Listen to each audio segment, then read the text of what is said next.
हरिणे निर्विशेष शून्यवादी पाश्चात्य देशतारिणे जय श्री कृष्ण चैतन्य प्रभु नित्यानंद श्री अद्वैत गदाधर श्रीवासदि गौर भक्त वृंद हरे कृष्णा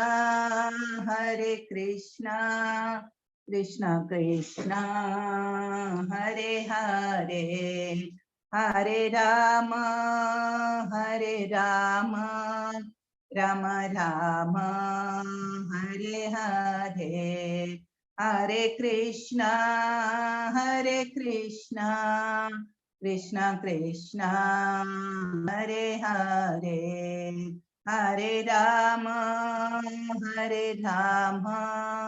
राम राम हरे हरे जय गौर निताय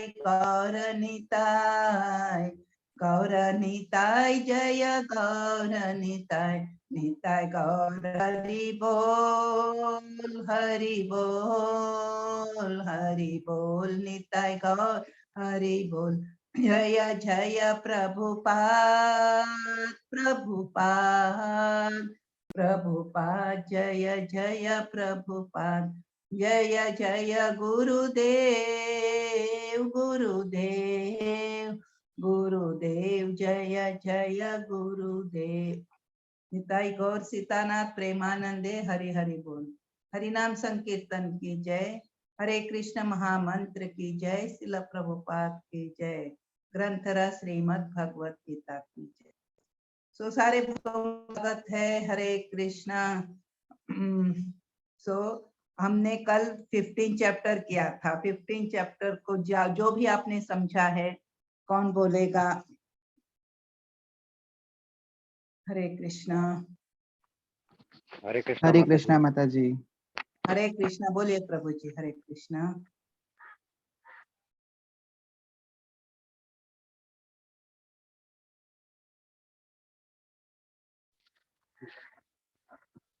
कोई तो भी और भी बोल रहा था कोई। जी सुदर्शन प्रभु जी आप बोलिए ना। नहीं आप बोल दीजिए कोई बात नहीं। ओके दोनों बोलिए एक के बाद एक। ओके हरे कृष्ण।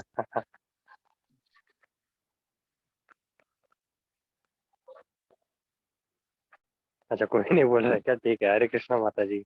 हाँ हरे कृष्णा। हाँ तो कल हमने ये देखा कि भगवान एक वृक्ष के उदाहरण से हमें बताते हैं कि कौन सी योनियां होती हैं, क्या गुणों के अनुसार उसे मिलता है। तो यहाँ पे जो उदाहरण दिया था वो बताया गया है कि जो भौतिक जगत है वो उल्टा वृक्ष है जिसकी जड़ी ऊपर की तरफ होती है, टहनियाँ बीच में होती है और पत्ते एकदम नीचे होते हैं। तो इस उदाहरण से हमें कल भगवान ने समझाया था कि किस तरह से कर्म करने चाहिए और जैसी चेतना होगी आपको वैसा अगला जन्म मिलेगा या फिर भगवत धाम की प्राप्ति होगी। Very good. और हमारे कर्मों के अनुसार हम एक टहनी से दूसरे टहनी पर ऐसे ही इस वृक्ष में ही अटके रहेंगे, घूमते रहेंगे।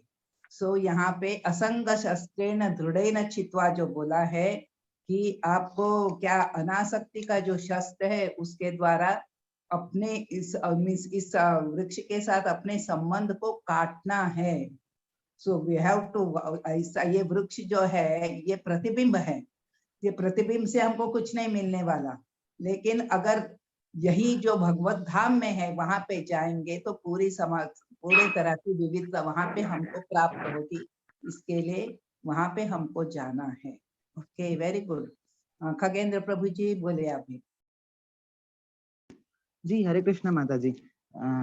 सुदर्शन प्रभु जी ने जैसा बोला उसमें बस एक वर्ड थोड़ा सा ऐड करूंगा कि आपको आवाज आ रही है? आ रही है प्रभु जी बोलिए। जी जैसा बताया था इसमें बस एक चीज है, जड़ें जो है वो ब्रह्मलोक में है और जो उसके फल हैं वट वृक्ष के वो 4 पुरुषार्थ हैं, अर्थ धर्म काम मोक्ष। और इसके बाद अपन ने कल वो देखा था जो वेदों का जो प्रयोजन है वो भगवान को जानना है। उसके 3 स्तर होते हैं, संबंध, अभिधेय और प्रयोजन। Very good. हाँ, और अपन ने फिर च्युत और अच्युत भी देखा था। च्युत जो होते हैं वो मनुष्य होते हैं और अच्युत भगवान होते हैं जिसका पतन नहीं हो सकता। Okay okay okay. जी, तो ये हरे कृष्ण। हम क्या है, ये 4 पुरुषार्थों में ही लगे हैं कि धर्म धर्म क्यों करना, अर्थ प्राप्त करने के लिए, अर्थ प्राप्त करे तो फिर एंजॉयमेंट के लिए, और फिर बाद में हमको इस जन्म मृत्यु के चक्र से छूटना है। लेकिन ये सब क्या है, एम हमारे जीवन का होना चाहिए भगवत भक्ति करके भगवत धाम जाना। सो ये मोक्ष प्राप्ति या देखिए हायर प्लैनेट्स को भी हम जाते हैं तो हमको वापस आना पड़ता है। जैसे 7 स्टार होटल में हम पैसा इकट्ठा करके गए तो जब तक पैसा है वहां पे हमको एंजॉयमेंट मिलेगा, उसके बाद हमारा सामान बाहर फेंक दिया जाएगा। उसी प्रकार स्वर्गलोक में हम पहुंचे तो भी लंबी आयु और इंद्रिय भोग बहुत अधिक मात्रा में मिलेगा, लेकिन वापस आना पड़ेगा। लेकिन भगवत धाम का वर्णन भगवान करते हैं, यद गत्वा न निवर्तन्ते तद्धाम परमं मम। सो यहाँ पे अकबर आप लोग आ जाओगे तो आपको भौतिक जगत में वापस जाना नहीं पड़ेगा। ओके, थैंक यू प्रभु जी। और कोई बोलेगा?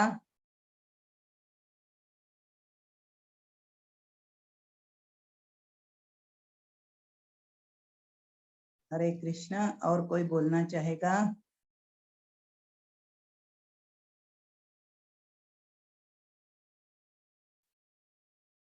ओके, तो हम आज का स्टार्ट करते हैं। और आज के इसमें देखिए, आज का 15 और 16, आज का हमारा जो चैप्टर है 16 चैप्टर। सो हम 16 दिन से एक साथ हैं। I am very happy that आप लोग कम से कम अभी और 2 दिन टिकेंगे तो पूरे कोर्स में आप लोग लगे रह रहे। सो you have continued through out this thing.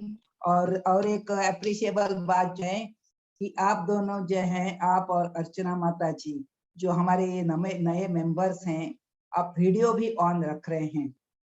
So that is really appreciable, क्योंकि जनरली हमारी टेंडेंसी होती है कि हमको बस सुनना है, वीडियो ऑन रखने की क्या जरूरत है। लेकिन हम लोगों को जो बोलने वाला है उसको एनकरेजमेंट मिल जाता है अगर हम आपका फेस देखें। तो that is really you are doing very good thing. So आज का जो चैप्टर 16 है वो दैवी तथा आसुरी स्वभाव। सो 2 प्रकार के स्वभाव हमने देखे, तो दैवी स्वभाव क्या है, आसुरी स्वभाव क्या है। और कल का हमने देखा था पुरुषोत्तम योग, जो इस मेन था कि इस भौतिक जगत से अपने संबंध को कैसे काटना है। तो कनेक्शन क्या है 15 और 16 के बीच में। अध्याय 15 इस भौतिक जगत के बरगद के पेड़ का वर्णन करता है। प्रकृति के गुण इस पेड़ की उच्च तथा नीच आसुरी, उच्च है ये क्या उच्च लोग, और नीच आसुरी शाखाओं को पोषण कौन देता है, प्रकृति के ये 3 गुण देते हैं। ओके। दूसरा है कि इस बरगद के वृक्ष की अतिरिक्त जड़ों की तुलना जीवों के अच्छे बुरे कर्मों से की गई है। अभी 16वां अध्याय जो है उसमें दैवी गुणों की चर्चा है और जीव आत्मा को दैवी तथा आसुरी दोनों गुणों की चर्चा है। ओके। दैवी गुणों की थोड़ी सी कम ही होगी, लेकिन आसुरी गुणों की बहुत ज्यादा चर्चा है इसमें।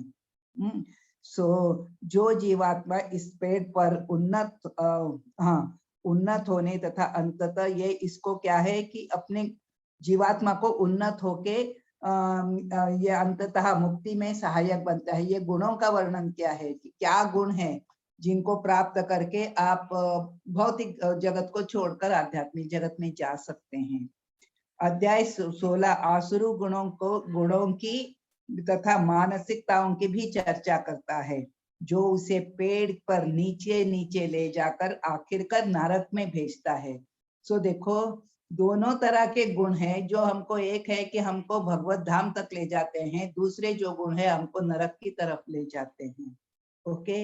इसका डिस्ट्रीब्यूशन श्लोकास का ऐसे हैं। फर्स्ट सेक्शन है 16.1 to 6, दैवी तथा आसुरी गुणों की चर्चा की है। भगवान कृष्ण ने प्रथम 26 दैवी गुणों की चर्चा की है।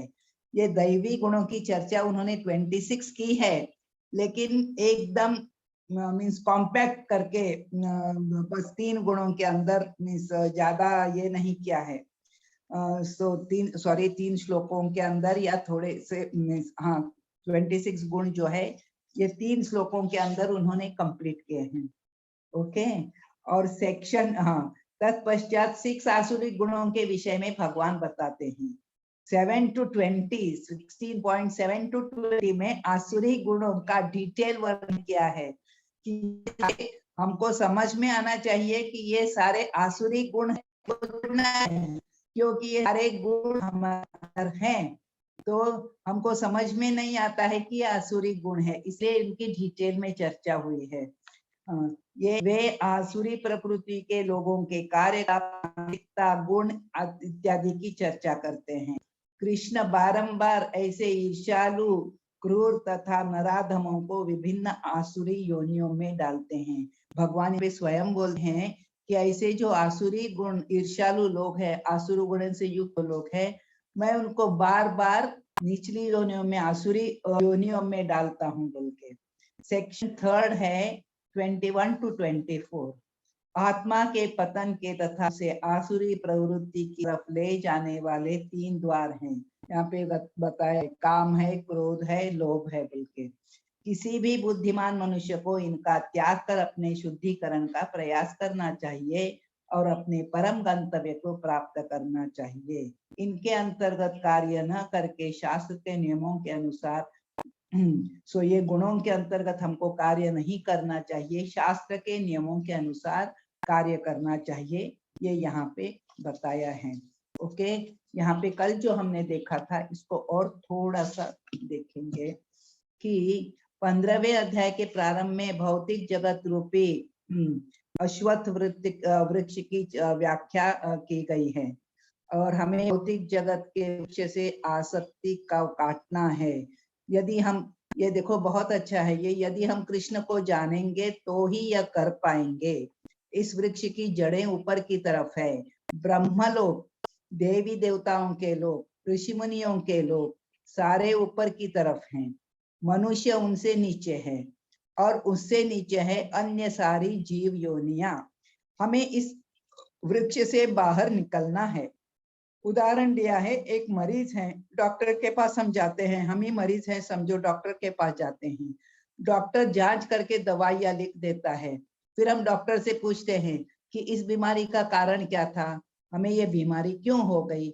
अब हमें ये बीमारी है, भौतिकता की जो बीमारी है, सो इसका कारण हमको जानना है। और समझने के बाद दवा लेकर हम ठीक हो जाते हैं। उसी प्रकार इस भौतिक जगत में 2 प्रकार के लोग हैं, दैवी प्रकृति वाले और आसुरी गुण वाले। यदि हम जान लेते हैं कि आसुरी गुण कौन से हैं, तो हम उन्हें हमारे जीवन से हटाने का प्रयत्न करेंगे। इसका मतलब क्या हुआ कि हमारे अंदर ये आसुरी गुण हैं। तत्पश्चात यदि हम समझ जाएं कि दैवी गुण कौन से हैं, तो हम उन गुणों को अपने अंदर कल्टीवेट करने का प्रयास करेंगे। इस प्रकार हमारे अंदर की बीमारी को दूर करके सही उपचार द्वारा हम अपने को निरोग बना सकते हैं, या we can perfect our lifes. भगवान ने इस 16 चैप्टर में दैवी तथा आसुरी स्वभाव, इस चैप्टर में भगवान ने 26 गुणों का वर्णन किया है जो ऊपर के देवी देवता या दैवी गुणों वाले लोगों में पाए जाते हैं। ओके सो यहाँ पे हम अभी आगे देखेंगे।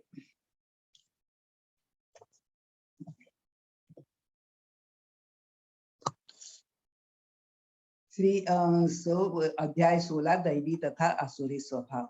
श्री भगवानुवाच अभयं सत्व संशुद्धिः ज्ञान योग व्यवस्थितिः दानं दमश्च यज्ञश्च स्वाध्यायस्तप आर्जवम् अहिंसा सत्यम अक्रोधः त्यागः शान्तिरपैशुनम् दया भक्तेषु अलोलुप्त्वम् आर्दवम् ह्रीरचापलम् तेज क्षमा धृति शौचम अद्रोहो नातिमानिता भवन्ति संपदम दैवीम अभिजात्य भारत।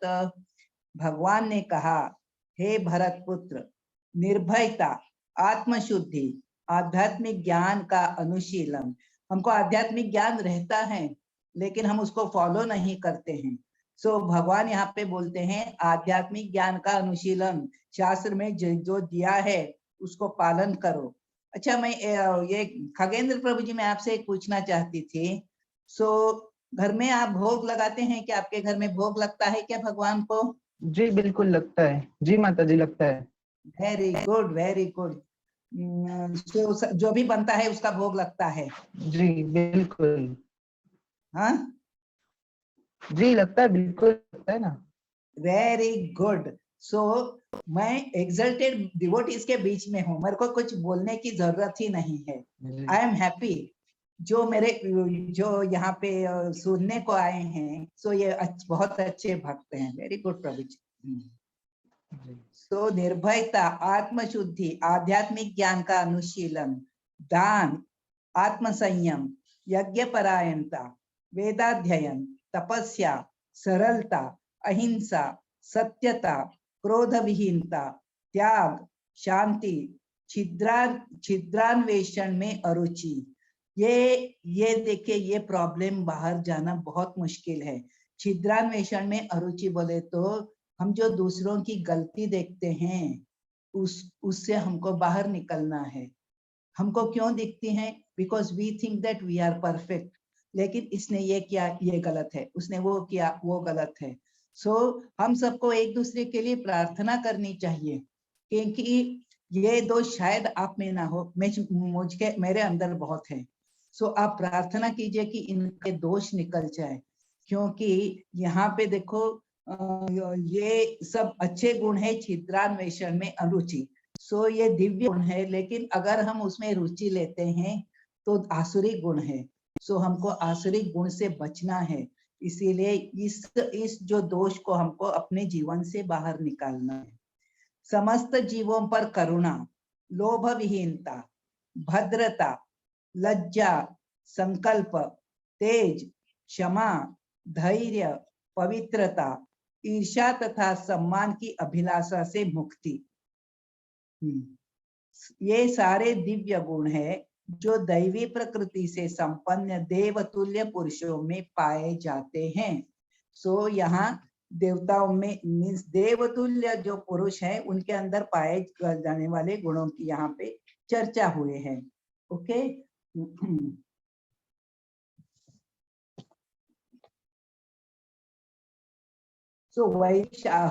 सो यहाँ पे बताया है कि वैदिक शास्त्र में गर्भाधान संस्कार का उल्लेख है। भगवान कहते हैं अच्छी संतान उत्पन्न करने के निमित्त मैथुन जीवन बोले तो वह साक्षात भगवान कृष्ण ही है। जो लोग कृष्ण भावनामृत में है उन्हें ऐसी संतानें उत्पन्न करनी चाहिए जो जन्म लेने के पश्चात कृष्ण भावना भावित हो सके।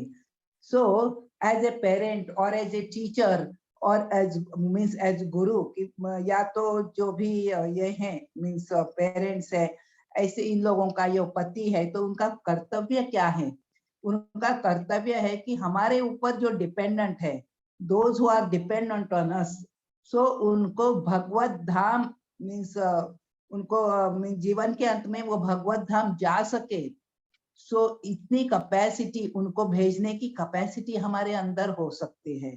सो भागवतम में एक श्लोक है कि ऐसे क्या गुरु न सस्यात, माता न सस्यात, पिता न सस्यात, कि ऐसे व्यक्ति को पिता नहीं बनना चाहिए, ऐसे व्यक्ति को गुरु नहीं बनना चाहिए, ऐसी व्यक्ति को माँ नहीं बनना चाहिए। जो उनके ऊपर डिपेंड है उनको वो जन्म मृत्यु के चक्र से छुड़ा न पाए। सो हमारा जो कर्तव्य है कि जन्म मृत्यु के हमारे जो डिपेंडेंट हैं, अब हमारी संतान को हम इस दुनिया में लाते हैं तो हमारा कर्तव्य है कि इनको जन्म मृत्यु के चक्र से हम बाहर निकालें, उनको ऐसे शुरू से ऐसे संस्कार दे कि वो जन्म मृत्यु के चक्र से छूट सके, वरना हमारा जीवन व्यर्थ है। हमें माँ पिता कहलाने का अधिकार नहीं है। इसीलिए यहाँ बताया है कि जब आप संतान पैदा करते हो तो उनको संस्कार मीन्स गर्भाधान संस्कार के साथ साथ मीन्स पूरे संस्कार उनको शुरू से मिलने चाहिए ताकि वो अच्छा भगवत भक्त बन सके। समाज का वर्णाश्रम के अनुसार विभाजन समाज में शांति संपन्नता बनाए रखने के लिए है। इन श्लोकों में जिन गुणों का उल्लेख है उन्हें दैवी बताया गया है, हाँ, और वे आध्यात्मिक ज्ञान में प्रगति करने वालों के निमित्त हैं। ओके, इसमें जो पहला बताया है निर्भयता। सो ये सारे गुण देखो, एक ही वर्णाश्रम का यहाँ पे उल्लेख आया है। सो ये सारे गुण है एक ही वर्ण या एक ही आश्रम के व्यक्ति के लिए नहीं बताए गए हैं। सो निर्भयता, सभी को तो निर्भय होना चाहिए, लेकिन ये निर्भयता का जो गुण है मेनली इट इज फॉर सन्यासी, क्योंकि उनको एकांत में अकेले को रहना पड़ता है। जब सन्यास लेते हैं तो वो व्यक्ति क्या है, समाज से, अपने परिवार से अपना नाता तोड़ देता है।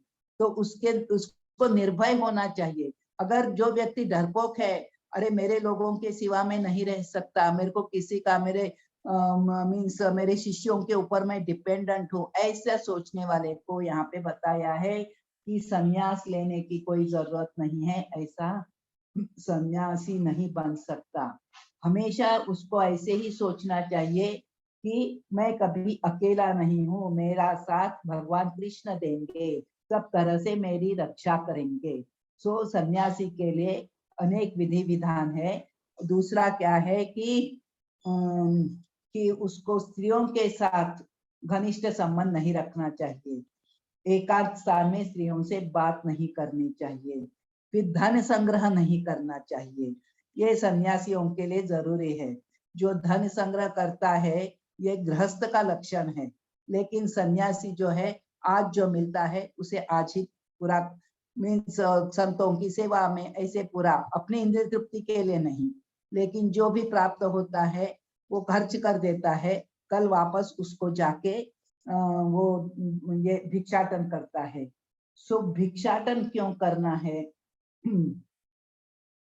भिक्षाटन इसलिए करना है क्योंकि वो ज्ञान के, हाँ, ये जो सन्यासी है वो ज्ञान के अनुशीलन में संलग्न रहता है। सन्यासी से आशा की जाती है कि वो द्वार द्वार जाके भिक्षाटन करे। क्यों भिक्षाटन करे? क्योंकि उसने जो ज्ञान प्राप्त किया है भगवत भक्ति का या भगवान के बारे में, वो गृहस्थों में बांटे, क्योंकि गृहस्थ कमाने में बिजी रहते हैं। सो उनको ऐसे ग्रंथ पढ़ते बैठने में प्रभुपाद जी ने हमको सहूलियत दी है कि आप घर में गृहस्थ रह के, घर में रह के भी इन ग्रंथों का आप पठन करो और आप अपने आप को शुद्ध करने का प्रयास करो। नहीं तो जनरली गृहस्थ बोले तो अपने जीविका कमाने में ही वो बिजी रहते हैं, और उनको ज्ञान अपने घर में बैठ के वो शास्त्र पढ़ के अंडरस्टैंड करना भी मुश्किल होता है। ये सन्यासी जब भिक्षाटन के लिए जाता है, मेन पर्पस है कि ये भिक्षाटन उसको विनम्र बनाता है, क्योंकि जब वो भिक्षाटन के लिए जाता है तो जरूरी नहीं है सारे लोग सन्यासी को भिक्षा दे दे। कई लोग कुछ दिए बगैर उनको डांट के भगा देते हैं, तो उनके अंदर विनम्र भाव आता है, कोई दे कोई ना दे, उनके लिए मीन्स कोई भी कटु भावना मन में नहीं रखना।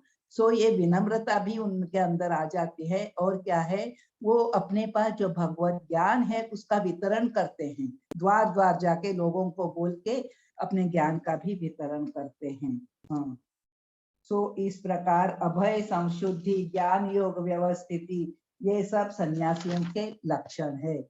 देखो, निर्भयता, आत्मशुद्धि, आत्मा ज्ञान का अनुशीलन। ओके, अगला गुण है दान। सो ये दान जो है, दान गृहस्थों के लिए मेनली है, क्योंकि जो बाकी तीन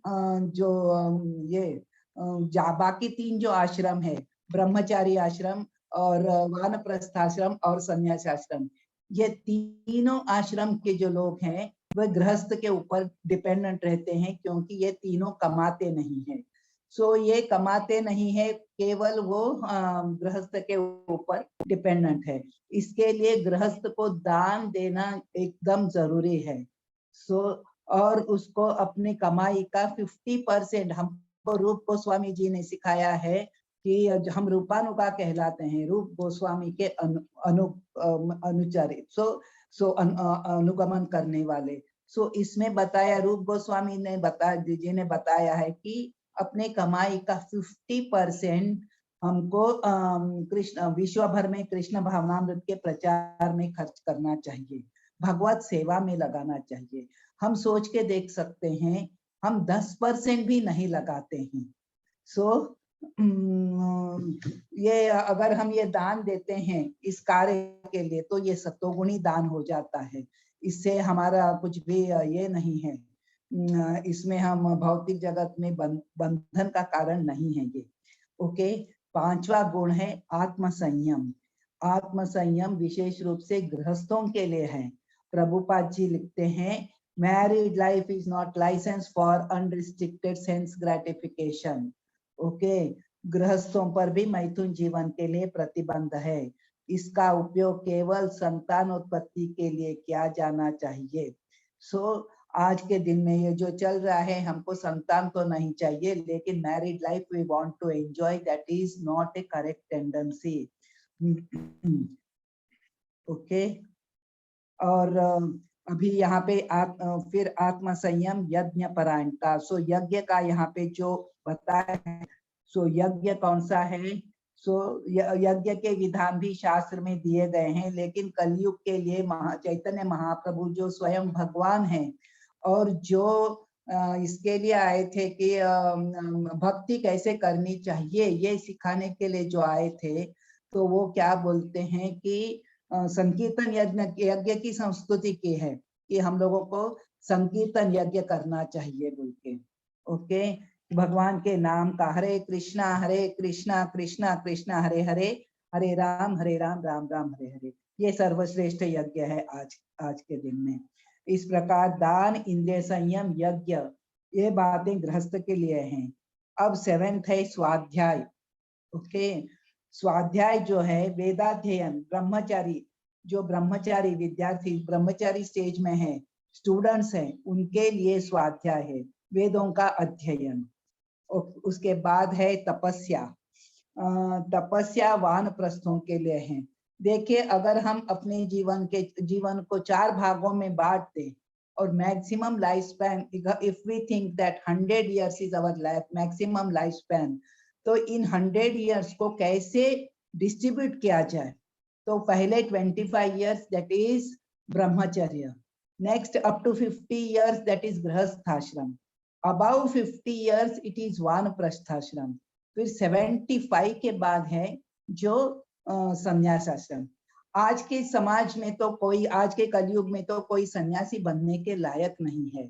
सो संन्यास आश्रम इज लाइक कंटिन्यूड वानप्रस्थाश्रम। सो ये क्या है? गृहस्थाश्रम में हम फैमिली की जिम्मेदारी पूरी करते हैं, और जब हम 50 साल तक हो जाते हैं तो हमारे बच्चे भी कमाने लायक हो जाते हैं। They can stand on their own feet, अपना मीन्स जो है अपनी जिम्मेदारी खुद उठा सकते हैं। उसके बाद हमको क्या, लेकिन आज के युग में ये देखा नहीं जाता है, क्योंकि आज हम मरने तक सोचते हैं कि हम गृहस्थाश्रम में ही है। हमारे बच्चों को हमने बड़ा किया, अब हमारे पोते पोतियों को बड़ा करना भी हमारी जिम्मेदारी है, क्योंकि दोनों कमाते हैं, उनके बच्चों को कौन देखेगा। लेकिन शास्त्र के अनुसार आपने जो गृहस्थाश्रम, अपने बच्चों की जो जिम्मेदारी आपने क्रिएट की थी, उसको आपने पूरा किया है। So your duty towards your family life is over. So what you have to do is, आपके 2 स्वधर्म हम ऑलरेडी हम कई बार डिस्कस करते हैं, यहाँ पे शायद किया नहीं होगा, एक आध बार किया भी है। हमारे 2 तरह के स्वधर्म हैं, एक है आत्मा के प्रति, दूसरा है शरीर के प्रति। हम जिंदगी भर शरीर के प्रति जो हमारा स्वधर्म है, उसी की पूरी पूर्तता करने में लगे रहते हैं। क्यों? क्योंकि हम क्या करते हैं, मीन्स गृहस्थाश्रम के बाद, गृहस्थाश्रम के साथ साथ हमको भगवान की भक्ति करनी चाहिए, क्योंकि वो आत्मा का स्वधर्म है। लेकिन आत्मा का स्वधर्म है, हम जब गृहस्थाश्रम में है बहुत ज्यादा नहीं कर सकते, क्योंकि फैमिली रिस्पॉन्सिबिलिटी है। लेकिन 50 साल के बाद जब हमारे बच्चे बड़े हो गए, तो हमारी जिम्मेदारी बनती है कि उनके जिम्मेदारी उन पर सौंप के हम अपनी आध्यात्मिक जिम्मेदारी में ज्यादा रुचि ले लें, आध्यात्मिक इसमें और आगे बढ़े भक्ति में। ओके, सो ये मनुष्य के लिए जीवन भर गृहस्थ नहीं रहना है।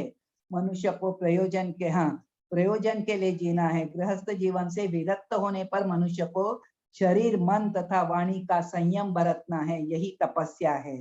तपस्या के बिना मुक्ति संभव नहीं है। मनसा वाचा कर्मणा भगवान कृष्ण की सेवा में लगे रहना चाहिए।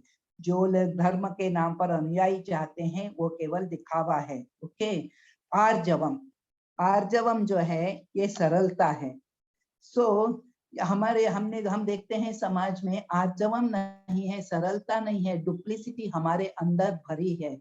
लेकिन हमको बहुत सरल होना चाहिए। हमको इतना सरल होना चाहिए कि हम शत्रु के सामने भी सत्य को प्रकट कर सके। अगर कोई गलत कह रहा है उसको गलत है ये बोलने की हिम्मत हमारे अंदर होनी चाहिए। ये सरलता है, ये रूडनेस नहीं है। सत्य चोर को चोर कहा तो प्रभुपाद जी बोलते हैं वो गलत नहीं है। दूसरे लोगों को आप आगाह करते हैं कि ये बाबा यहाँ पे चोर है, तो ये गलत नहीं है। ओके। नेक्स्ट है अहिंसा। किसी जीव के प्रगतिशील जीवन को रोकना हिंसा है।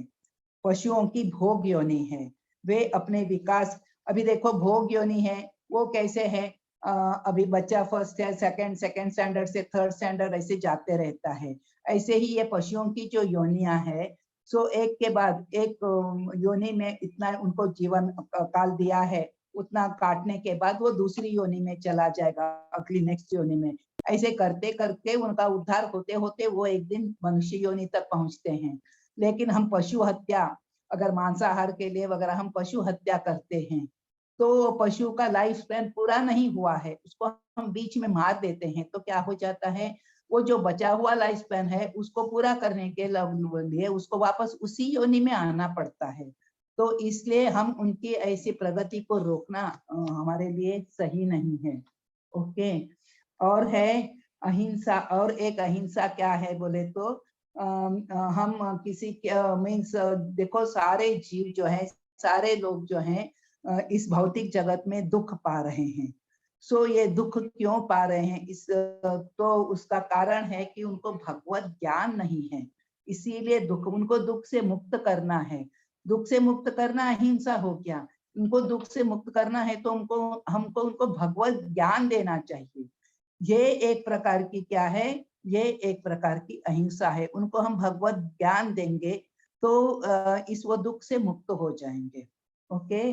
नेक्स्ट है सत्यम। मनुष्य को अपने स्वार्थ के लिए सत्य को तोड़ना मरोड़ना नहीं चाहिए। वैदिक साहित्य के कुछ कठिन अंशों को प्रामाणिक गुरु से समझना चाहिए। देखिए हम वैदिक शास्त्र पढ़ते हैं तो कई बार क्या हो जाता है, हमको समझ में नहीं आता है तो हम अपने ढंग से उसको इंटरप्रेट करते हैं। यहाँ पे बताया है ऐसा तोड़ना मरोड़ना नहीं चाहिए कि हमको जैसे समझ में आता है हम ऐसा उसको चेंज नहीं कर।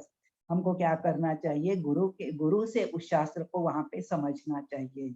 नेक्स्ट है अक्रोध। क्रोध को रोकना। कोई क्रोध दिलाए तो सहिष्णु बने रहना चाहिए, क्योंकि क्रोध क्या है, रजोगुण तथा काम से उत्पन्न होता है। क्रोध को नियंत्रण में, क्रोध हमारा शत्रु है, हमने देखा है जो हमारे षड रिपु है उसमें से एक है क्रोध। सो इसके ऊपर नियंत्रण रखना हमारे लिए जरूर है। अपैशुनम, दूसरे के दोष न निकाले। सो ये बहुत बहुत मीन्स श्रेष्ठ गुण है ये दूसरे के, क्योंकि हमारे अंदर दूसरे को दोष निकालने की टेंडेंसी मेरे अंदर इतनी भरी है कि मेरे लिए आप लोग, इसीलिए मैं बोलती हूँ आप लोग प्रार्थना कीजिए, क्योंकि इनके अंदर जो दोष माता जी बोल रही हैं ये दोष भगवान निकल जाए। क्योंकि मैं भी दैवी गुणों से, मेरे को भी दैवी गुणों की इच्छा है, लेकिन ये आसुरी गुण अंदर हैं, तो ये निकल जाएंगे तो दैवी गुण रहेंगे ना। तो इसके लिए हम, हाँ देखो जब हम किसी की बुराई देखते हैं तो 3 उंगलियां हमारे तरफ मुड़ती हैं, ये ऐसा है बोलते हैं, तो हमारे अंदर कितने ज्यादा गुण हैं तो उनको निकालना जरूरी।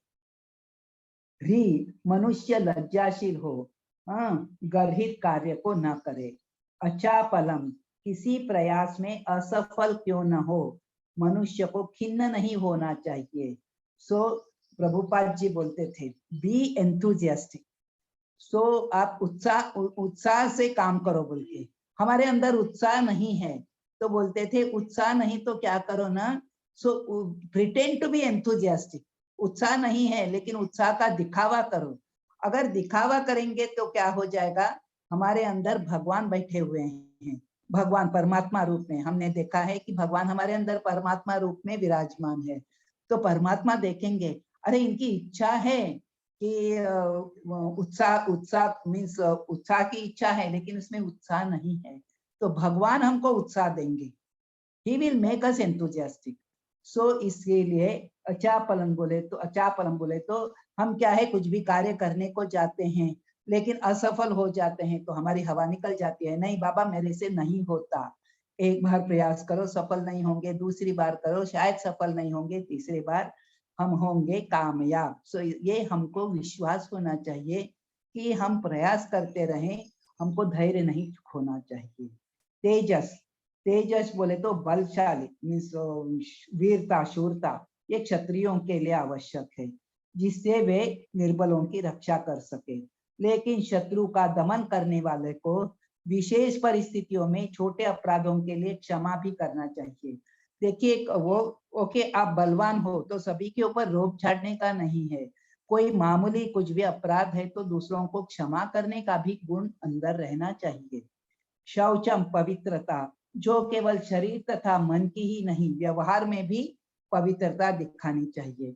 और मन का शौच कैसे हम प्राप्त करेंगे, हरे कृष्ण महामंत्र का जप करके। सो यहाँ पे आई एम हैप्पी दैट यहाँ पे जो भी ज्वाइन किए हैं, जो आ रहे हैं, ये सारे हरे कृष्ण महामंत्र का जप तो कर ही रहे हैं। Thank you very much.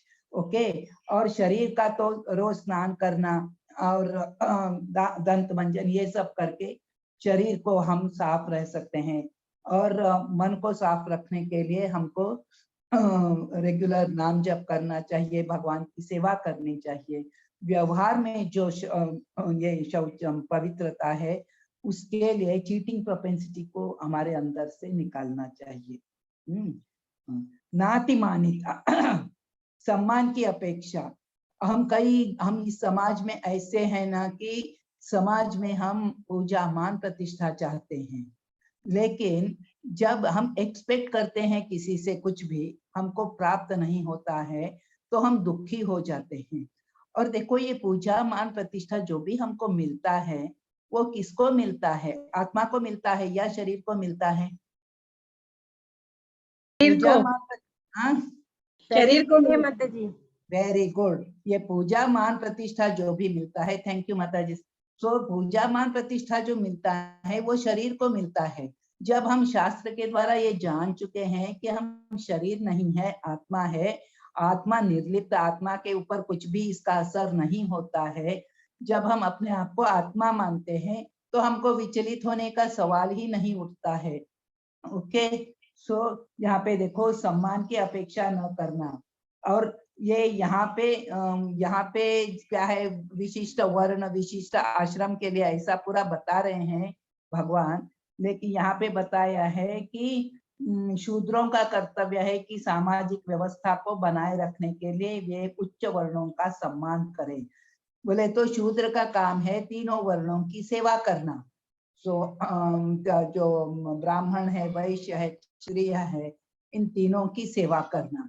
सो उसमें मीन्स इंसल्टिंग उसको फील नहीं करना चाहिए। आज समाज में ऐसा हो गया है कि इन लोगों को इतना मीन्स बढ़ा के रखा है इनका स्टैंडर्ड कि वो लोग सोचते हैं हम किस मामले में कम है। लेकिन यहाँ भगवान बताते हैं कि अगर शूद्र का काम है कि तीनों वर्णों की सेवा करना है तो उसमें उसको इंसल्टिंग फील नहीं होना चाहिए। अब देखिए, हमको ये बनाए रखने के लिए बोल के नहीं है, हम भी अगर किसी की सेवा करते हैं, हम देखिए तो हमको भी, हम किसी को प्रभु मानते हैं, हम किसी को प्रभु बोलते हैं तो हम के दास हो गए। दास के हिसाब से हमको उनकी, हम बोलेंगे मुंह से प्रभु लेकिन उनकी सेवा करने के लिए तैयार नहीं है, ये दासत्व नहीं हुआ ना। सो हम भी जब अपने आप को दासानु मानते हैं तो हमको भी इसका गुण को अपनाना चाहिए कि हम इंसल्टिंग फील ना करें। ओके, सो ये गुणों का यहाँ पे वर्णन हुआ है, सारे 26 गुणों का वर्णन हुआ है। ओके,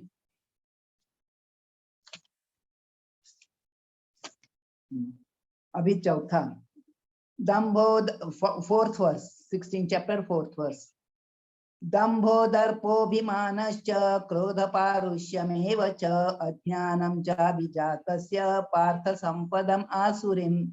हे पृथापुत्र, दंभ, दर्प, अभिमान, क्रोध, कठोरता तथा अज्ञान, ये सारी आसुरी स्वभाव वालों के गुण हैं। सो अभी देखिए, ये 3 श्लोकास में दैवी गुणों को कंप्लीट किया है और यहाँ पे ये सारे आसुरी गुण हैं आगे सब। ओके, हाँ, सो इस श्लोक में इसको नरक के राजमार्ग का, इस श्लोक में नरक के राजमार्ग का वर्णन है। सो नरक जाने का रास्ता कौन सा है? ये सारे गुण जो है हमको नरक की तरफ ले जाते हैं। आसुरी स्वभाव वाले लोग धर्म तथा आत्मविद्या की प्रगति का आडंबर रचना चाहते हैं, भले ही वे उनके सिद्धांत का पालन न करते हों। सो देखो, नहीं हमको भी आत्म साक्षात्कार का पूरा ज्ञान है, हम जानते हैं भगवान कौन है, हम कौन है, और हम धर्म का भी पालन करते हैं, हम ये पूजा करते हैं, वो पूजा करते हैं। सो भगवान कौन है मालूम भी नहीं है, भगवान की कुछ भी पूजा नहीं करते हैं, फिर भी दिखावे के लिए ये सब बोल सकते हैं वो।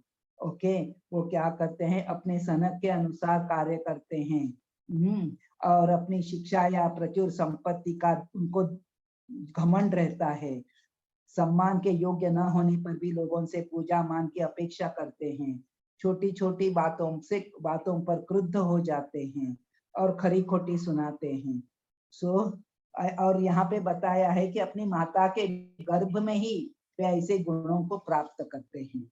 ओके, आगे भी आएगा कि आसुरी गुणों के जो हैं, सो आसुरी योनि में ही ये पैदा होते हैं। मीन्स आसुरी, उनके पेरेंट्स जो फैमिली है वो आसुरी फैमिली ही रहती है और उनके माता के गर्भ से ही ये सारे संस्कार मिलते हैं उनके।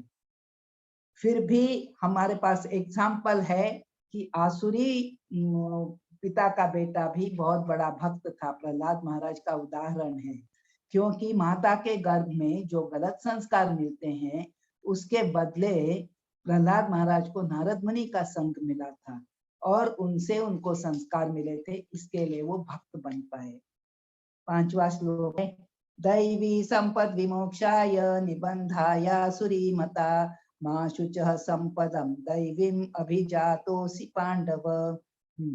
दिव्य गुण मोक्ष के लिए अनुकूल हैं और आसुरी गुण बंधन दिलाने वाले हैं। हे पांडुपुत्र, तुम चिंता मत करो, तुम दैवी गुणों से युक्त होकर जन्मे हो।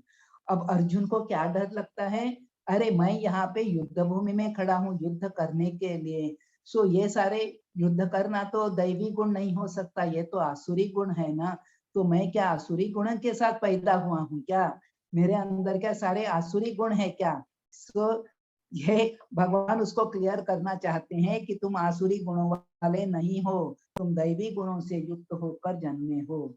दिव्य गुण, हाँ, ओके, सो तुम दैवी गुणों से युक्त होकर जन्मे हो, चिंता मत करो। प्रभुपाद जी तात्पर्य में लिखते हैं, क्षत्रिय के लिए शत्रु पर बाण बरसाना दिव्य माना जाता है और ऐसे कर्तव्य से विमुख होना आसुरी है। ओके, अब 6th, द्वौ भूत सर्गौ लोकेस्मिन् दैव आसुर एव च दैवो विस्तरश प्रोक्त आसुरं पार्थ मे शृणु। हे पृथापुत्र, इस संसार में सृजित प्राणी 2 प्रकार के हैं, दैवी हैं और आसुरी हैं। पहले मैं पहले ही विस्तार से दैवी गुण बता चुका हूँ, अब आसुरी गुणों के विषय में सुनो। सो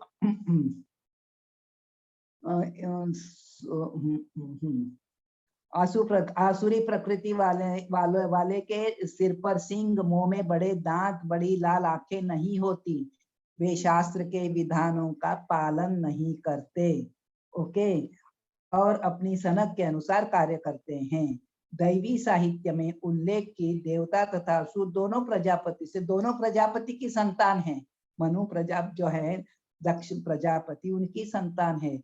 एक श्रेणी के असुर लोग वेदों का जो लोग वेदों के आदेश को मानने वाले हैं वो सुर कहलाते हैं, और वो मानते नहीं हैं वो असुर कहलाते हैं। ओके, अभी 7 प्रवृत्तिं च निवृत्तिं च जनान विदुरासुराः न शौचम न चाचारो न सत्यम तेषु विद्यते। प्रवृत्तिं च निवृत्तिं, प्रवृत्ति बोलो तो क्या करना चाहिए, निवृत्ति बोलो क्या नहीं करना चाहिए। ये आसुरी वृत्ति के जो लोग हैं ना, वे नहीं जानते हैं कि क्या करने योग्य है, क्या करना सही नहीं है। उनमें न तो पवित्रता, न उचित आचरण, न सत्य ही पाया जाता है। ओके,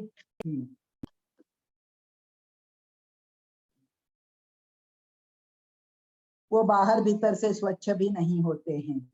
आचरण है मानव आचरण मार्गदर्शन करने के लिए, जैसे मनु संहिता जैसे ग्रंथ है उनको वो मानते ही नहीं है। ओके, असुरों को ऐसे वे उपेक्षा करती है, वे सोचने लगे। हाँ, और देखो मनु संहिता में बताया है, एक ये बहुत इंपॉर्टेंट बात है कि मनु संहिता में बताया है कि स्त्रियों को हमेशा पुरुषों के संरक्षण में रहना चाहिए। तो ये आधुनिक सभ्यता है जो बोलती है कि स्त्रियों को पुरुषों के समान ही स्वतंत्रता प्रदान की जाए। लेकिन इससे संसार की सामाजिक स्थिति में सुधार नहीं हुआ। हमने देखा है कितना भी उनको स्वतंत्रता प्रदान की जाए, लेकिन स्वतंत्रता प्रदान करके क्या मीन्स उनको बहुत समाज में क्या बहुत परिवर्तन आया है क्या? मेन क्या हो जाता है कि ये लेडीज को, पहले लेडीज घर से बाहर नहीं निकलती थी, ये बहुत अच्छी है बात बोल के मैं नहीं बोलती, लेकिन इसको प्रमोट करते हैं जो जेंट्स। क्यों ये करते हैं? क्योंकि देखो लेडीज बाहर निकलती हैं तो उनके साथ मिलना जुलना ये हो जाता है। इसके कारण जो इसमें अर्जुन सबसे पहले अपना डाउट क्लियर करना चाहता है कि मैं युद्ध करूंगा, ये जो लोग मर जाएंगे, ये फैमिली के मेंबर्स पुरुष लोग मर जाएंगे तो स्त्रियां कलुषित हो जाएंगी। स्त्रियों की ये टेंडेंसी नहीं होते हैं कलुषित हो जाने की, लेकिन उनकी टेंडेंसी क्या है, उनके हृदय में जो ममत्व का भाव, दया का भाव जो रहता है, किसी के ऊपर विश्वास करने की जो टेंडेंसी है, उसके कारण कोई भी उसको चीट कर सकता है। और समाज में जो ऐसे थोड़े से ऐसे एलिमेंट है, एंटी सोशल जो लोग हैं, वो इसका फायदा उठाते हैं। सो ये फायदा उठा के क्या करेंगे, स्त्रियों को दूषित करेंगे। उन्होंने जो वर्ण संकर बोला था, वर्ण संकर का कारण केवल स्त्रियां नहीं है, लेकिन स्त्रियां का जो स्त्रियां, देवकी नंदन प्रभु जी ने ये बोला था बहुत साल पहले, लेकिन मेरे को ये सही लगा कि वो तो सही है। वो बोलते हैं लेडीज के अंदर जो दया भाव रहता है, थोड़ा सा कोई भी बोल दिया तो वो आराम से चीट हो जाती हैं, मीन्स उनको चीट करना मुश्किल नहीं है। तो इसीलिए बोलते हैं कि बचपन में पिता के संरक्षण में रहना चाहिए, और जब ये मीन्स शादीशुदा है तो पति के संरक्षण में, और बाद में पुत्र के संरक्षण में रहना चाहिए। अब जनरली हम समाज में ये भी देखते हैं कि लेडीज किसी के ऊपर डिपेंडेंट रह के वो सिक्योर फील करती हैं। कितना भी हम बोले कि हम स्वतंत्र हैं, स्वतंत्र हैं, लेकिन फिर भी मेरे को लगता है कि दे फील सिक्योर। अब अगर किसी का पति नहीं है, बच्चों क्यों उनको सिक्योरिटी लगती है? हमको सिक्योरिटी है बच्चों से, कैसे उनको मालूम पड़ता है? बच्चे दूर हैं तो भी बच्चों के पास जाके रहना, बच्चों से बात करना, इससे क्या दिखता है? They feel insecure. So somehow that security they feel when they talk to their children, when they go to their children. यही दिखाता है कि, और ये नहीं है कि औरतों को दबा के रखना, इसके लिए ये मनु संहिता में औरतों के लिए ऐसा लिखा है, ये बात नहीं है। इसका है कि इनका स्वभाव के कारण उनको लोग चीट करते हैं समाज के, इसके लिए उनको संरक्षण की जरूरत है। असत्यम अप्रतिष्ठम ते जगदाहुरनीश्वरम अपरस्पर संभूतम किमन्यत् काम हेतुकम। वे कहते हैं ये जगत मिथ्या है, इसका कोई, असुर लोग कहते हैं इसका कोई आधार नहीं है, इसका नियमन किसी ईश्वर द्वारा नहीं होता। उनका कहना है कि यह कामेच्छा से उत्पन्न हुआ है, काम के अतिरिक्त और कुछ भी कारण नहीं है। सो असुरी स्वभाव के लोग नहीं जानते क्या। ओके ओके हाँ 8 सो आसुरी स्वभाव के लोग इस जगत को मायाजाल समझते हैं। कहते हैं इसका न तो कोई कारण है न नियामक है। वे कहते हैं यह दृश्य जगत आकस्मिक भौतिक क्रियाओं से प्रतिक्रियाओं से, वो बिग बैंग थियरी कुछ भी नहीं, ऐसे ही एक बड़ा सा स्फोट हो गया और सृष्टि का निर्माण हुआ। आज तक हमने देखा है कितने भी विस्फोट हो गए। नागासाकी हिरोशिमा का इतना ये पूरा हो गया विनाश। तो ये बम फटते हैं, स्फोट कुछ भी होता है तो क्या निर्मित होती है कि विनाश होता है? हम देखते हैं कि विनाश हुआ है अब तक, लेकिन इन लोगों की थियरी है कि बड़ा विस्फोट हो गया और सृष्टि की निर्मित हो गई। ओके सो वे उनका सिद्धांत है यह संसार अपने आप उत्पन्न हुआ, इसके पीछे कोई ईश्वर वगैरह नहीं है। उनके लिए आत्मा तथा पदार्थ में कोई अंतर नहीं है। वे परम आत्मा को स्वीकार नहीं करते। उनके लिए हर वस्तु पदार्थ है। उनके अनुसार हर वस्तु शून्य है। जो भी सृष्टि दिखती है वह केवल दृष्टि भ्रम के कारण है। उनके अनुसार स्त्री पुरुष का संभोग प्रोडक्ट, संभोग का प्रोडक्ट है शिशु। हाँ संभोग प्रोडक्ट है और शिशु उसका बाय प्रोडक्ट है, विच इज अनडिजायर्ड। सो आजकल बच्चे नहीं चाहते हैं ना, they want to enjoy life but they don't want children.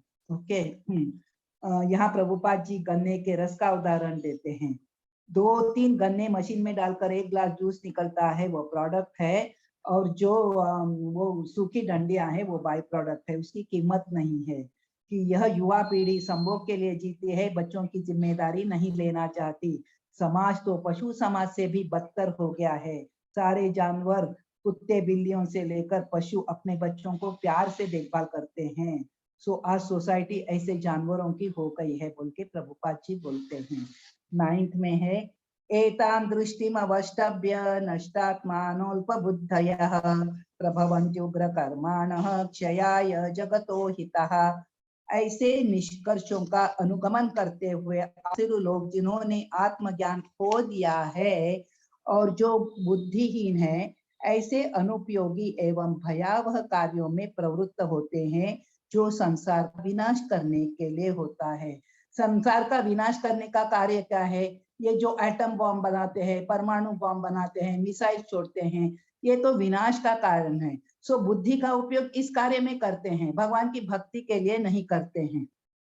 Okay so इंद्रिय तृप्ति के लिए कुछ ना कुछ नया आविष्कार करते रहते हैं। इसका दुष्परिणाम होता है कि लोग अधिकाधिक हिंसक और क्रूर बन गए हैं। वे पशुओं के प्रति क्रूर हो जाते हैं, अन्य मनुष्यों के प्रति भी क्रूर हो जाते हैं। तभी तो इतने सारे लोग युद्ध में, अभी हम चल रहा था, हमको तो मालूम है कि कितने लोग मारे जाते हैं इसमें। और ये मिसाइल वगैरह जो हैं ये अपने आप आ जाती हैं कि इसमें करोड़ों रुपए खर्च करते हैं। सो सब लोग गरीबी से भूख से मर रहे हैं, उनको खाना देने के लिए पैसा नहीं है, लेकिन मिसाइल और ये और इसके लिए पैसा करोड़ों में खर्च करते हैं। 10वें श्लोक में काममाश्रित्य दुष्पूरं दम्भमादमदान्वितः मोहात् गृहीत्वा असद्ग्राहान् प्रवर्तन्ते अशुचिव्रतः। सो इस श्लोक में बताया गया है जिस प्रकार भक्त लोग एकादशी जैसे व्रत के लिए दृढ़ संकल्प है, उसी प्रकार अब हम लोग एकादशी का व्रत रखते हैं, जन्माष्टमी, ये सब व्रत दृढ़ संकल्प है। आसुरी लोग किसके लिए दृढ़ संकल्प है? पाप करने के लिए, इंद्रिय भोग के लिए जिएंगे। सो वे आधुनिक, हाँ, सो काम भोग तथा धन संचय, यही है उनका पर्पस। बोले तो काम भोग और धन संचय, ये नरक की ओर अपने आप को बढ़ा रहे हैं। ओके 11-12 है चिंताम अपरिमेयाम च प्रलयांतम उपाश्रितः कामोपभोग परमा एतावद् इति निश्चितः आशापाशशतैर्बद्धा काम क्रोध परायणः ईहन्ते काम भोगार्थम अन्यायेनार्थ संचयान् उनका विश्वास है कि इंद्रियों की तुष्टि ही मानव सभ्यता की मूल आवश्यकता है। कई लोग बोलते हैं ना, अरे मनुष्य जन्म मिला है, अरे भक्ति करो, बोले तो भक्ति क्या है? Life is to enjoy. हम जीवन को एंजॉय करना चाहते हैं। इंद्रिय भोग करना एंजॉयमेंट है और यही जीवन का ध्येय है, यही समझते हैं। ये जो इंद्रिय भोग है, प्रभुपाद जी बोलते हैं, भगवान बोलते हैं, इंद्रिय भोग कुकर सुकर को भी अवेलेबल है। मनुष्य जीवन में भी आकर यही करना है, तो वही उसके लिए कुछ रिस्ट्रिक्शन भी नहीं है उनके लिए। तो मनुष्य जन्म क्यों? आसुरी लोग मानते हैं इंद्रियों का भोग ही जीवन का चरम लक्ष्य है। जीवन के लिए उनकी योजनाओं का अंत नहीं होता है। आसुरी मनुष्य जो ईश्वरीय अपने अंदर में स्थित परमात्मा में श्रद्धा नहीं रखता, अपने अंदर परमात्मा है इसमें भी उसका विश्वास नहीं है, इंद्रिय तृप्ति के लिए सभी प्रकार के पाप कर्म करता रहता है कि, और वो नहीं जानता कि उसके हृदय के भीतर एक साक्षी बैठा है। हम जो कर रहे हैं, हम जो बोल रहे हैं, हम ये सोच रहे हैं, उसका साक्षी है हृदय के भीतर। इसके ऊपर विश्वास ही नहीं है। पाप कर्म में उसको डर क्यों नहीं लगता है? क्योंकि भगवान के ऊपर ये नहीं है, कोई देखने वाला नहीं है, मैं करूंगा तो किसको दिखेगा, यही उनकी सोच है। इसीलिए आप आराम से पाप कर्म करते हैं। और उनकी आगे सोच कैसी है? इदम अद्य मया लब्धम इमं प्राप्से मनोरथम इदमस्ति इदमपि मे भविष्यति पुनर्धनम असौ मया हतशत्रु हनिष्ये चापरानपि ईश्वरोऽहम् अहं भोगी सिद्धोऽहं बलवान् सुखी आढ्योऽभिजात जनवानस्मि कोऽन्योऽस्ति सदृशो मया यक्षे दास्यामि मोदिष्ये इत्यज्ञान विमोहितः। वो अज्ञान से भ्रमित रहते हैं, मोहग्रस्त रहते हैं। क्यों? क्योंकि वो क्या सोचते हैं, आज मैंने ये प्राप्त किया है, this is my achievement today. इमाम प्राप्त से मनोरथम, कल मैं और आज इतना मेरा टारगेट था, इतना मैंने पा लिया है, कल और ज्यादा पा लूंगा। इदम अस्ति इदम अपि में भविष्यति, आज मैंने ये प्रॉपर्टी खरीद ली है और कल वो भी प्रॉपर्टी मेरी ही हो जाएगी। ओके, असौ मया हतः, इसको मैंने मार दिया है, कल और मेरे जो शत्रु है उनको भी मैं मार दूंगा। ईश्वरोऽहम् अहं भोगी, मैं नियंत्रक हूँ, मैं एंजॉयर हूँ, मैंने सब कुछ प्राप्त किया है, मैं बलवान हूँ, मैं सुखी हूँ। हम आड़ो मैं बहुत धनी हूँ और मेरे जैसा, मेरे पास ये है, मेरे पास वो प्रॉपर्टी है, मेरा बैंक बैलेंस इतना है, मेरे जैसा कोई भी नहीं है। यक्षे दास्या में यज्ञ करूंगा, दान दूंगा, और इस प्रकार मीन्स उनका ये सब तामसिक रहता है। यज्ञ भी तामसिक है, दान भी तामसिक है। ये क्या है, ये तामसिक ज्ञान यज्ञ, ये सब अगले चैप्टर में आ जाएगा। इस प्रकार आनंद मनाऊंगा, इस प्रकार ऐसे व्यक्ति अज्ञानवश मोहग्रस्त रहते हैं। ये अज्ञान में है। हमारी टेंडेंसी ऐसी नहीं होनी चाहिए। अगर हमारी टेंडेंसी ऐसे है तो हमको समझना चाहिए कि हम आसुरी प्रवृत्ति में है। ओके, अनेक चित्त विभ्रांता मोह जाल समावृता प्रसक्ता काम भोगेषु पतंती नरकेषु च। आसुरी व्यक्ति धन अर्जित करने की इच्छा की उसकी कोई सीमा ही नहीं रहती है, और संपत्ति का संग्रह उसका यही योजना रहती है कि मेरा संपत्ति मेरी बढ़ती ही जाए। इसीलिए वो कोई भी पाप पूर्ण कर्म करने से झिझकता नहीं है। उसे अपनी शक्ति पर विश्वास रहता है कि नहीं जाता कि जो लाभ हो रहा है उसके पूर्व, अभी उसको क्या लगता है, आज जो मैं धनवान हूँ, आज समाज में मेरी जो प्रतिष्ठा है, इट इज अर्न्ड बाय मी, मैंने इसको प्राप्त किया है। वो उसको ये मालूम नहीं है पूर्व जन्म में तुमने कुछ पुण्य कर्म किए थे, इसके फल स्वरूप तुम आज इस स्थिति में हो। लेकिन आज तुम ऐसा सोच के कि ये सब मेरे द्वारा अर्जित है और इसका मीन्स का I am the cause of all this prosperity, तो ये सही नहीं है। आज तुम सारे गलत कार्य करोगे तो कल तुम्हारा विनाश निश्चित है, कल तुमको उसका फल भुगतना पड़ेगा, पाप फल। आसुरी व्यक्ति अपने बाहुबल पर विश्वास करता है, कर्म के नियमों पर वह विश्वास नहीं करता। कर्म नियम के अनुसार पूर्व जन्म में उत्तम कर्म करने के फलस्वरूप मनुष्य उच्च कुल में जन्म लेता है, या धनवान बनता है, या सुशिक्षित बनता है, या सुंदर शरीर प्राप्त करता है। आसुरी सोचता है कि ये चीजें आकस्मिक हैं, उसके बाहुबल के फलस्वरूप हैं। उसे विभिन्न प्रकार के लोगों, सुंदरता, शिक्षा के पीछे किसी प्रकार की इसमें भगवान का हाथ है, ऐसा कुछ भी उसको नहीं लगता है। ओके, सामान्यतः ऐसा व्यक्ति स्वयं को परम ईश्वर मानता है। वे सोचते हैं कि वे अपनी यज्ञ विधि, यहाँ पे देखो शास्त्र में बताए गए यज्ञ विधि को अपनाते नहीं है, अपनी यज्ञ विधि का निर्माण करेंगे, अपने ही मंत्र बनाएंगे, ऐसा सब सोचते हैं। और देखो ये एग्जाम्पल है रावण। सो रावण देखो, ये सब हवन वगैरह कुछ करने की, यज्ञ वगैरह करने की जरूरत नहीं है। मैं सब लोगों को एक ऐसी सीढ़ी बनाऊंगा जो स्वर्ग तक जाएगी और सब लोग इसके ऊपर चढ़ के स्वर्ग पर पहुंच सकते हैं। सो उसका प्लानिंग था। ये आसुरी गुण है। ओके, अभी 70। आत्मसंभाविता स्तब्धा धनमान मदान्विता यजन्ते नाम यज्ञैस्ते दम्भेन विधिपूर्वकम्। सो अपने को श्रेष्ठ मानने वाले तथा सदैव घमंड करने वाले, संपत्ति तथा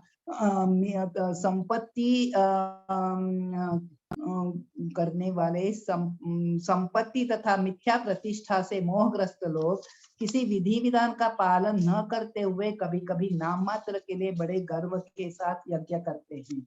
वही प्रतिष्ठा पाने के लिए उनको भगवान में श्रद्धा नहीं है, ऐसा कुछ भी नहीं है। अपने को सब कुछ मानते हुए किसी प्रमाण शास्त्र की परवाह न करके तथाकथित धर्म या यज्ञ का अनुष्ठान करते हैं।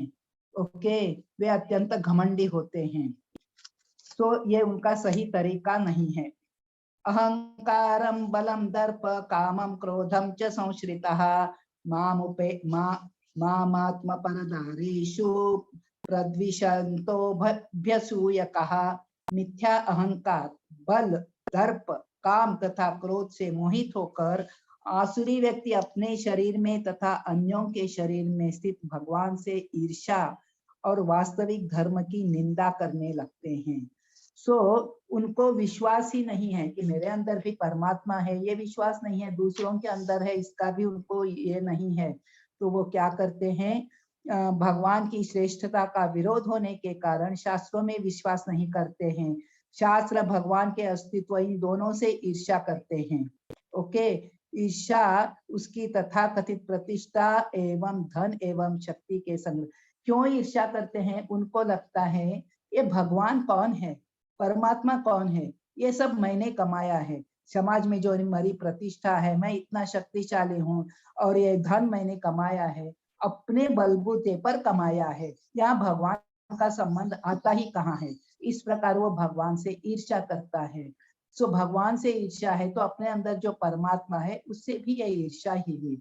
दूसरों के अंदर किसी को, दूसरे को भी उसका महत्व वो समझता नहीं है कि, लेकिन वो समझता है कि नहीं, बस मैं ही जो करने वाला हूँ, मैं ही हूँ, अपने बलबूते पर मैं ही कर सकता हूँ। वह भगवान के परम नियंत्रण की चिंता नहीं करता क्योंकि उसे ज्ञान नहीं है। परमात्मा मेरे अंदर बैठा है और परमात्मा सब कुछ देख रहा है, परमात्मा साक्षी है, परमात्मा के सैंक्शन बिना मैं कुछ भी नहीं कर सकता, ये सारा ज्ञान उसको नहीं है। वह प्रत्येक कार्य में अपने को स्वतंत्र तथा शक्तिमान मानता है। ओके, सो भगवान बोलते हैं ऐसा जो व्यक्ति है उसके साथ में कैसे व्यवहार करता हूँ। तानहम द्विशत क्रूरान संसारेषु नराधमान क्षिपामि अजस्रम अशुभान आसुरीष्वेषु योनिषु। जो लोग ईर्ष्यालु तथा क्रूर है, नराधम है, मैं निरंतर विभिन्न आसुरी योनियों में, भव सागर में डालता रहता हूँ। सो यहाँ पे भगवान बोलते हैं ऐसे लोगों को मैं भव सागर में वापस वापस डालते रहता हूँ। जो लोग भगवान ने पहले बताया मैं करता नहीं हूँ, अब बोल रहे हैं मैं उन्हें निम्न योनि में डालता हूँ। प्रभुपाद यहाँ पे बताते हैं it is Lord's power that he can put someone in any species of life. It is sanction and desire of Krishna to put these demonic people in any species of life. यहाँ पे भगवान ने पहले बताया है कि मैं करता नहीं हूँ, ओके, लेकिन भगवान सैंक्शन तो करते हैं। और इन लोगों की इच्छा क्या रहती है? इन लोगों को, ये लोग भगवान को मानने को तैयार नहीं है, भगवान को मानने को तैयार नहीं है। वो तो क्या करेंगे, वो अच्छे कुल में पैदा होंगे क्या, विद्वान होंगे वगैरह, वो असुरी कुल में ही पैदा होंगे। ये means because they are not following the rules of scriptures, वो शास्त्रों को फॉलो नहीं करते हैं, इसीलिए वे अपने मीन्स अपनी तैयारी करते हैं असुर लोक में जाने की। तो भगवान उनके means directly they are not desiring कि मेरे को असुर लोक में जाना है, लेकिन उनका बिहेवियर ऐसे दिखाता है कि उनको असुर लोक में जाने की इच्छा है, तो भगवान उनको उस लोक में भेज देते हैं। और भगवान देखो, वो अगर बोलते हैं कि मैं करता नहीं हूँ, कि मैं करता नहीं हूँ, लेकिन करता नहीं है तो भी भगवान की इच्छा है, वो कभी भी करता बन सकते हैं और ऐसा कर सकते हैं। तुम नहीं मानना चाहते हो ना, तो असुरी योनियों में जाओ और तुम्हारी जो ऐसी इच्छाएं हैं, आसुरी इच्छा है, उनको पूरा करो। भगवान ने हमको क्यों भेजा यहाँ पे? हम तो भगवत धाम में थे, तो भगवान ने हमको भेजा क्योंकि हमारे मन में इच्छा, हम तो असुरी वृत्ति के इतने नहीं थे। हमको तो क्या लगा, हम हमेशा भगवान की सेवा करें, भगवान एंजॉय करें, why can't we become enjoyer?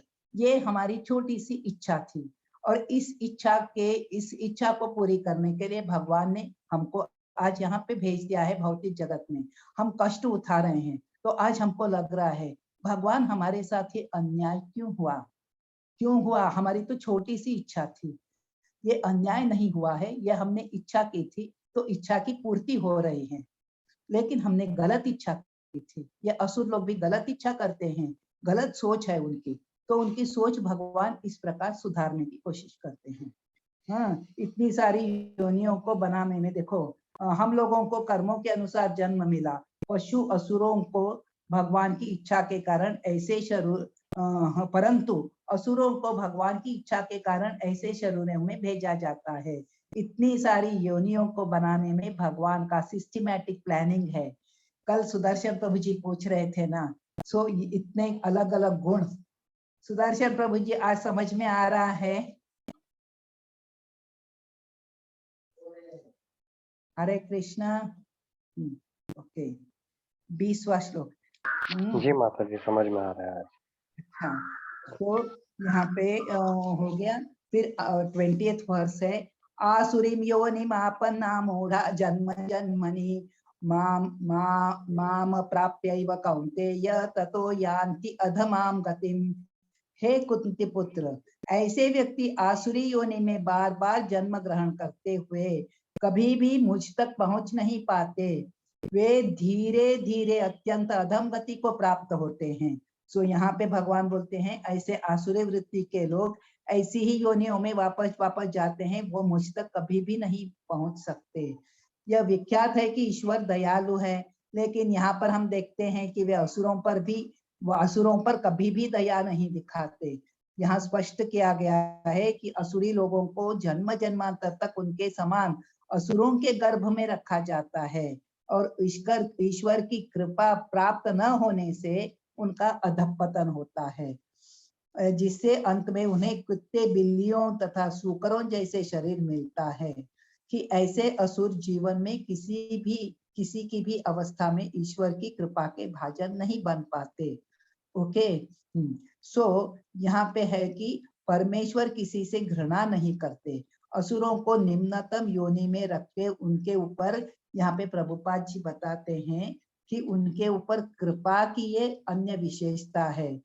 सो ये यहाँ पे प्रभुपाद जी बताते हैं कि जो असुरों पर वो निम्न योनि में भेजते हैं, ये भी उनके ऊपर कृपा ही है।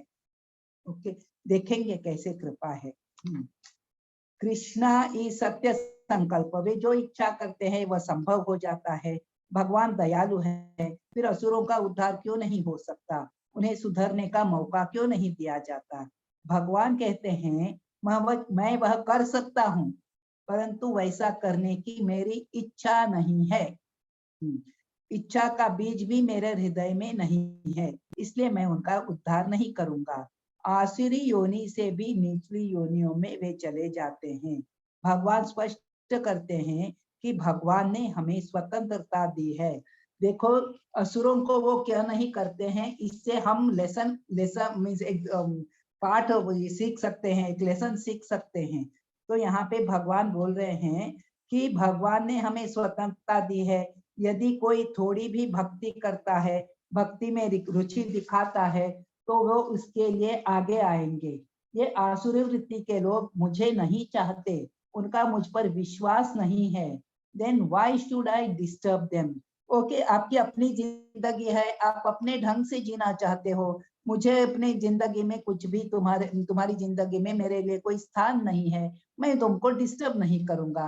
तुम लेकिन तुम्हारे कर्म के अनुसार तुम ये आसुरी योनियों में चले जाओगे। वैकुंठ लोक में सब लोग स्पॉन्टेनियसली भगवत सेवा में लगे रहते हैं।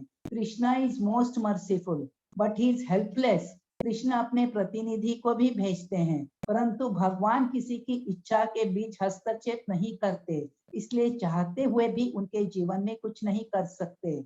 भगवान कृष्ण किसी से घृणा नहीं करते। असुरों को अधम योनि में रखना भी उनकी कृपा है। कभी कभी परमेश्वर असुरों का वध करते हैं, यह वध भी उनके लिए कल्याणकारी होता है। क्योंकि परमेश्वर के हाथों वध होने से उन्हें मुक्ति मिल जाती है। हमको उदाहरण है रावण, कंस है, हिरण्यकशिपु।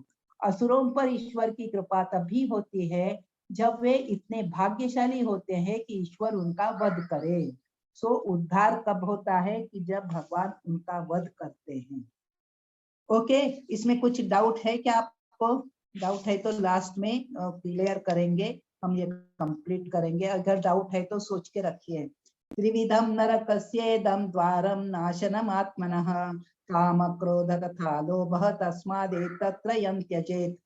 इस नरक के, अब ये नरक का द्वार कहा गया है, आसुरी वृत्ति को जो लोग हैं निचली योनि में चले जाते हैं। यहाँ पर आसुरी जीवन आरंभ होने का वर्णन हुआ है। मनुष्य अपने काम को तुष्ट करना चाहता है, जब उसे पूरा नहीं कर पाता तो क्रोध और लोभ उत्पन्न होता है। ओके, बुद्धिमान व्यक्ति आसुरी योनि में नहीं गिरना चाहता। उसे चाहिए कि इन तीनों शत्रुओं का परित्याग कर दे, क्योंकि ये आत्मा का हत्यारा आपने ईशोपनिषद में पढ़ा था। क्योंकि यह आत्मा का हनन इस हद तक कर देते हैं कि इस भव बंधन से मुक्ति की संभावना ही नहीं रहती। एतैर्विमुक्त कौन्तेय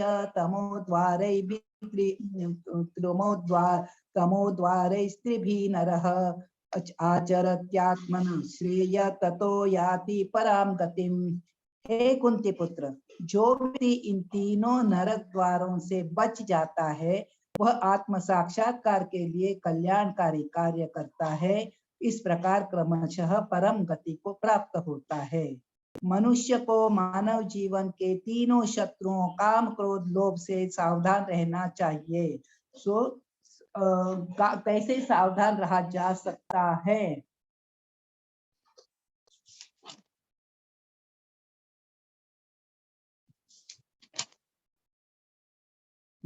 हमारी भौतिक इच्छा पूरी नहीं हुई तो क्रोध आएगा, और पूरी हो गई तो लोभ जगेगा। कैसे मालूम पड़ेगा कि व्यक्ति 3 गेट से बच गया? भगवान बताते हैं वह व्यक्ति भगवत कार्यों में लिप्त होता है, प्रचार कार्य में लगता है। आत्म साक्षात्कार के लिए कल्याणकारी कार्य है लोगों को प्रचार करना।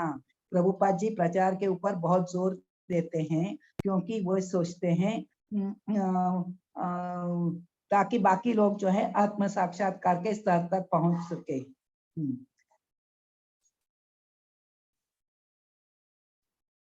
जगन्नाथपुरी में वो चैतन्य महाप्रभु और राजा प्रतापरुद्र को भूरिदा जना बोलते हैं। सबसे बड़ा या क्या है परोपकार है कि आप भगवान मीन्स ये कि लोगों को आज साक्षात्कार का ज्ञान प्रदान करते हो। जब अपने राजा प्रतापरुद्र गोपी गीत गा रहे थे तो आप भगवान को वितरित कर रहे हो, तो ये सबसे बड़ा ये परोपकार है बोल के चैतन्य महाप्रभु बोल रहे थे। ओके, यशास्त्र विधि मुत्सृज्य वर्तते कामकारतः न स सिद्धिमवाप्नोति न सुखम न पराम गतिम। जो शास्त्रों के आदेशों की अवहेलना करता है, मनमाने ढंग से कार्य करता है, उसे न तो सिद्धि न सुख न परम गति की प्राप्ति होती है। सो मानव समाज के आश्रम वर्ण सब है और उसके लिए शास्त्र विधि भी दी है कि किसका क्या कर्तव्य है, तो उन सबको फॉलो करना चाहिए। भले ही मनुष्य सारी बातें सिद्धांत के रूप में जानता हो, लेकिन इन्हें अपने जीवन में नहीं उतारता, वो अधम है। सो हमको शास्त्र सब मालूम है, सारे भगवत गीता में ज्ञान दिया है, शास्त्र में दिया है, भागवत में सब मालूम है, हम उसको फॉलो नहीं कर सकते। मनुष्य जीवन में जीव से आशा की जाती है कि वह बुद्धिमान बने, सर्वोच्च पद तक जीवन को ले जाने के लिए विधानों का पालन करे। तो वह अगर पालन नहीं करता, उसका अधपतन हो जाता है। फिर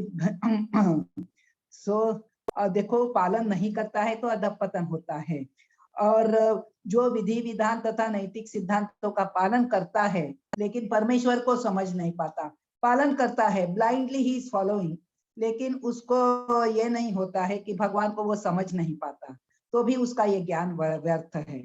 और यदि वह ईश्वर के अस्तित्व को मान भी लेता है और भगवान की सेवा नहीं करना चाहता है, वो सेवा नहीं करता है, तो भी उसके प्रयास निष्फल है। मनुष्य को चाहिए कि अपने आप को कृष्ण भावनामृत तथा भक्ति के पद तक ऊपर ले जाए। कामकारतः शब्द सार्थक है। जो व्यक्ति जानबूझकर नियमों का अतिक्रमण करता है, वह काम के वश में होकर कर्म करता है। ऐसे करना मना है, लेकिन फिर भी ऐसा करता है, इसको स्वेच्छाचार कहते हैं। अपने मनमाने ढंग से मेरे को ऐसा जीना है, मैं ऐसे जीऊंगा, कि अमुक काम करना चाहिए, फिर भी उसे नहीं करता, इसलिए उसे स्वेच्छाचारी कहा गया है। ऐसा व्यक्ति भगवान द्वारा दंडित होता है। व्यक्तियों को मनुष्य जीवन की सिद्धि प्राप्त, ऐसे लोगों को मनुष्य जीवन की सिद्धि प्राप्त नहीं होती। मनुष्य जीवन की सिद्धि क्या है? आप लोग सोए हैं क्या, देखना चाहती हूँ मैं। हरे नहीं कृष्ण। माता जी, नहीं माता जी, सुन रहे। अच्छा, मनुष्य जीवन की सिद्धि क्या है बताइए फिर। भगवान श्री कृष्ण से संबंध जोड़ना।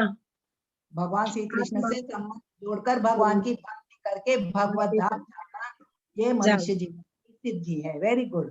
तस्मात् शास्त्रम प्रमाणम ते कार्य व्यवस्थितौ ज्ञात्वा शास्त्र विधानोक्तम कर्म कर्तुम इहर्हसि। अतएव मनुष्य को यह जानना चाहिए कि शास्त्रों के विधान के अनुसार क्या कर्तव्य है, क्या अकर्तव्य है, क्या करने योग्य है, क्या करने नहीं करना चाहिए।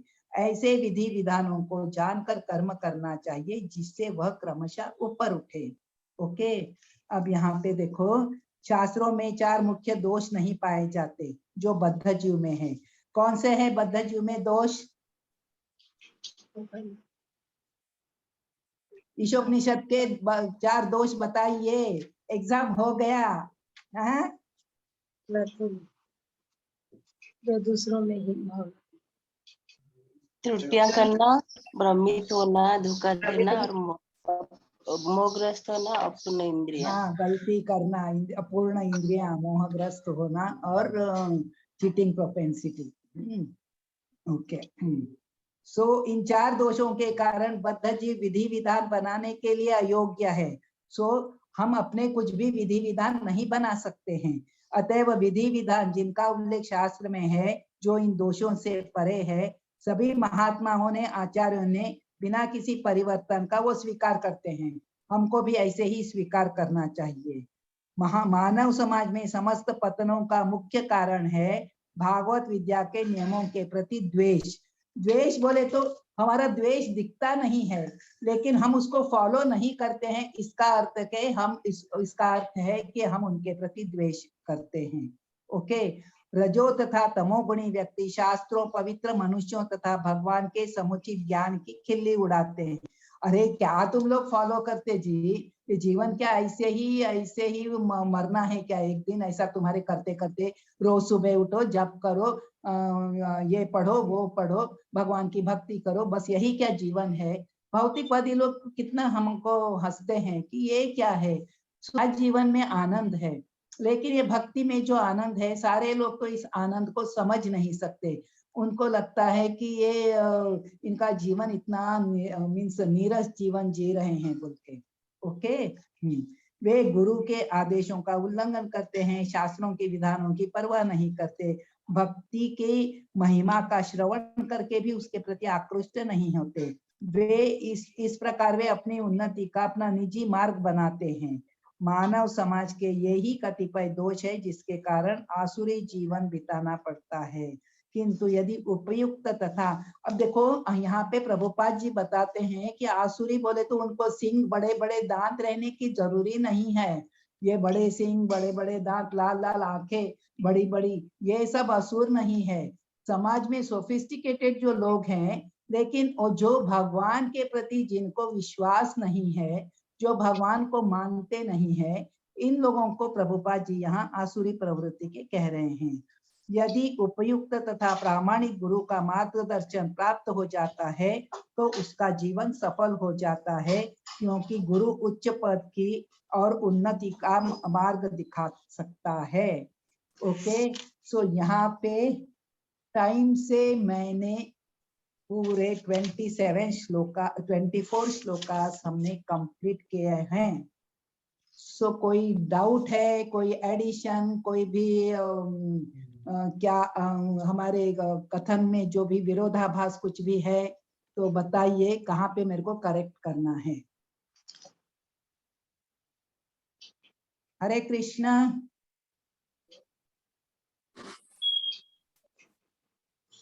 हरे कृष्णा सुहास। हरे कृष्णा। हरे कृष्णा। समझ में आता है माता जी कि भक्ति करना चाहिए, माया जाल में ये नहीं होना चाहिए, लेकिन वो जो नित्य कर्म है वो तो करने पड़ते हैं ना। वो करना ही पड़ता है जरूर, उसके साथ साथ ही भक्ति करनी है। लेकिन अभी देखो, आप भी भक्ति कर रहे हो, हम भी, सब लोग भक्ति कर रहे हैं, लेकिन यहाँ जो आसुरी प्रवृत्ति के लोग हैं तो वो क्या है, हाँ, तो वो बोलते हैं हम हायर पावर को मानते हैं, लेकिन हम ये नहीं मानते कि भगवान ही वो हायर पावर है। तो ऐसे लोगों को वो शास्त्र में जो बताया है, भगवत गीता में भगवान खुद बताते हैं कि ऐसा मेरे लिए ये करो, वो करो, वो करो।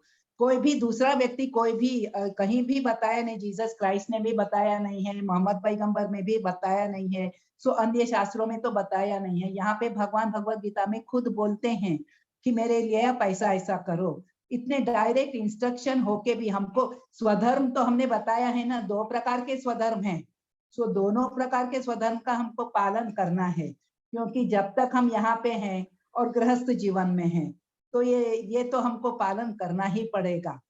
ओके, तो उसके साथ साथ भक्ति करनी है। ओके, और कुछ बताइए, और कुछ आपका डाउट है? और किसी का है तो भक्ति, हाँ नहीं, भक्ति बहुत कम हो रही है। बढ़ेगी बढ़ेगी बढ़ेगी, आप तो अच्छा कर लेते हैं। सो और कृष्णा की कृपा है आपके ऊपर। माला माता जी का संग करिए ना। वो तैयार है, मैं भागते रहती हूँ, उनसे दूर दूर भागते रहती हूँ। माता जी का संग है। ओके, और कोई डाउट है? ये डाउट्स नहीं है। ये फ्रस्ट्रेशन है। नहीं नहीं, देखिए हम सबके अंदर फ्रस्ट्रेशन है, क्योंकि हम आगे बढ़ना चाहते हैं, उतना हम बढ़ नहीं पाते हैं, लेकिन ये फ्रस्ट्रेशन ही हमको भगवान की तरफ आगे आगे ले जाएगा। When we know that yes, what I am doing is not enough, हम प्रयास करेंगे, और हमारी इच्छा अगर प्रयास करने की है, बस हमारी इच्छा रहनी चाहिए। भगवान सैंक्शन करते बोलते हैं ना, सो हमको डरने की बात नहीं है। हमको बस आपकी देखो इच्छा तो है, तो इच्छा है तो हमारी तीव्र इच्छा देके भगवान अनुकूल परिस्थिति बना देते हैं। ओके, तो इसके लिए चिंता मत कीजिए। ओके, कोई ये डाउट है क्या? कोई बोल रहा है क्या? हाँ, मेरा एक प्रश्न है माता जी, दंडवत प्रणाम। हाँ, दंडवत माता जी, बोलिए। हम लोग चाहते हैं भक्ति में आगे भी बढ़ना चाहते हैं, प्रभु जी के हिसाब से हम लोग करना चाहते हैं, लेकिन याद कुछ नहीं रहता, इतनी बार सुनते हैं लेकिन थोड़ी देर में सब भूल जाते हैं, इसका क्या उपाय है? देखिए यहाँ पे कल ही हमने डिस्कस किया था कि हमको याद कुछ मेरे लिए ही मैंने वो बोला था कल। प्रभु जी याद है क्या? खगेंद्र प्रभु जी नहीं तो अपने और किसने सुना था वो? कल मैंने बोला था हमको कुछ याद नहीं रहता, हमको कुछ समझ में नहीं आता, ये सब हमको लगता है बोल के। ओके, पर इच्छा तो इसके है, लिए ऐसी बात नहीं कि इच्छा नहीं है, इच्छा बहुत है, हाँ लेकिन याद नहीं रहता तो आगे नहीं बढ़ सकते। ओके।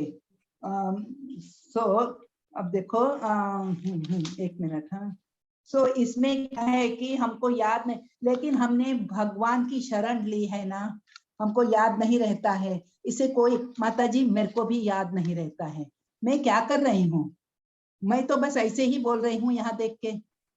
तो याद तो मेरी याददाश्त तो भगवान के सामने बैठी ना हूँ, ना मेरी याद। माता जी, आपको तो देखा हुआ, इतने दिन से देखते हैं, कहाँ से आपको याद नहीं है? आपको तो बहुत कुछ मैं याद है। देख के, आपने मेरे घर में भी देखा है, आपने यहाँ पे भी देखा है, बगैर देखे मैं बोल नहीं सकती। लेकिन मैं इसीलिए खुश हूँ, मैं भगवान से बोलती हूँ, भगवान आपको विविधता चाहिए सृष्टि में, आपने ये सृष्टि बहुरंगी बनाई है, इसमें मैं भी एक स्पीसीज हूँ, मैं भी एक हूँ और पीस हूँ, और आपने मेरे को ऐसा बनाया है कि मेरे को देख के भी अरे इतनी गंवार है, इतनी बुद्धू है, इतना याद नहीं रहता, ये देख के आपको अगर खुशी होती है, so you have created this world for enjoyment, so आप एंजॉय करो। मेरे को ऐसा देख के आपको अगर खुशी होती है, आप एंजॉय करो, यही मैं भगवान से मांगती हूँ। तो अरे वाह, इसलिए ये तो आप बहुत अच्छी बात बोले आप। नहीं, अब सो इसीलिए देखो हम भगवान से शरणागत है ना, और भगवान ने ये सृष्टि अपने एंजॉयमेंट के लिए बनाई है। हर एक पीस जो बनाया है तो भगवान उससे आनंद लेते हैं। तो हमको ऐसे गुण दिए हैं, ऐसा रूप दिया है, ऐसा स्वभाव दिया है, ये भी भगवान अपने एंजॉयमेंट के लिए ये सब दिया है। तो इसलिए बुरा मत मानिए, हमारे पास जो भगवान ने दिया है, we have to count our blessings and we have to be happy. Okay, अगर आप गंवार है तो हम लोग कहाँ के हैं? अम्मा अम्मा अम्मा, आप भी अरे बाप रे भगवान के भाभी बात जी, कर भाभी जी छोड़िए। आपका हाथ कोई हरी पकड़ नहीं सकता। हरिदास जब ठाकुर जब जी ऐसे बोलने लग जाएंगे तो फिर हम लोग क्या कहेंगे? नहीं माता जी, हर एक देखिए भगवान ने हर एक को, अभी सुहासिनी माता जी की कैपेबिलिटी क्या है मैं जानती हूँ।